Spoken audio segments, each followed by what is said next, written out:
It has finally occurred to me what is actually wrong with the human animal. We are all stricken by a virus that we picked up many thousands of years ago. It's an insidious, indestructible virus, and its effects are long-term and profound.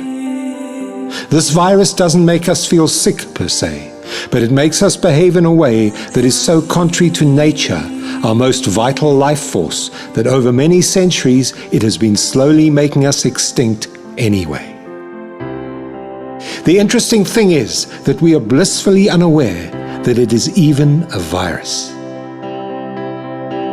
We call it intelligence. Let's dig a little deeper. If you examine all the other living creatures on this planet, you will find that they have not changed in any way at all. Apart from the ones that have become extinct, often at the hands of man, or have been wiped out by great global catastrophes, all other creatures have remained the same for thousands of years. Why? Because they remain in step with nature. They remain governed by her laws. They know nothing of numbers and science, and still live by the rising and setting of the sun. They live only to eat and procreate. They seek nothing more.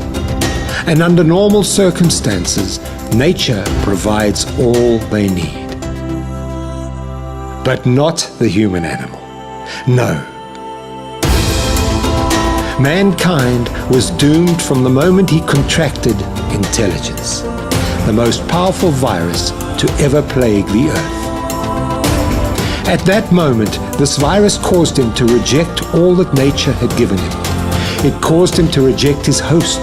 It caused him to defy his host, manipulate his host, and even consider himself smarter than his host. It first struck his thought patterns via the brain, infecting his nerve fibers and synapses, and causing him to create tools from natural materials like wood and rock. Tools that quickly became weapons with which he could strike down and dominate all the other creatures on the planet. But this was just the beginning. What followed was fire, steel, the Industrial Revolution, electronics, the digital revolution, and many other facets of this deadly disease. In fact, it has taken 2 million years to fully infect every aspect of the human being and is not yet finished. In short, it is the longest living virus ever known, a disease that has been making us sicker and sicker for over 200 centuries. But here's the really clever thing about this virus. It won't actually kill us itself. It will make us, through our own sheer foolishness, kill ourselves. Foolishness, which includes greed, ambition, hedonism, selfishness, narcissism, lack of vision, and spiritual degeneration. You may think the HIV virus is clever because it doesn't kill directly. It knocks out your immune system and lets some lesser disease do the rest.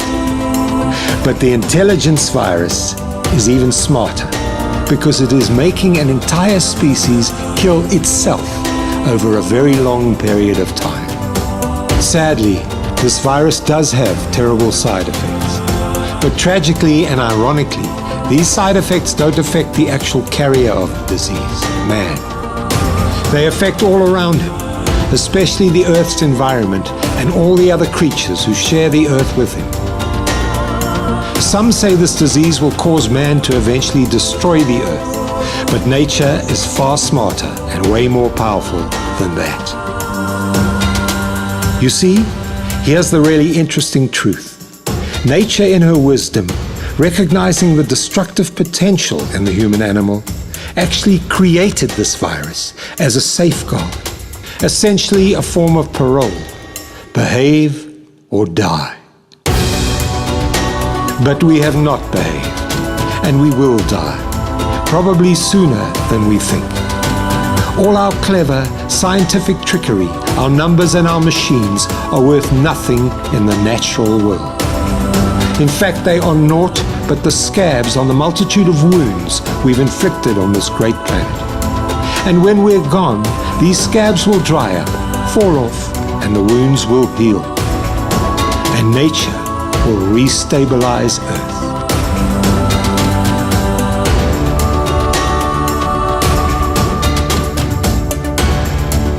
So the next time you consider your own intelligence, remember this. All that brain power is actually a terminal illness, a virus which is making you and all of mankind extinct. Have a nice day.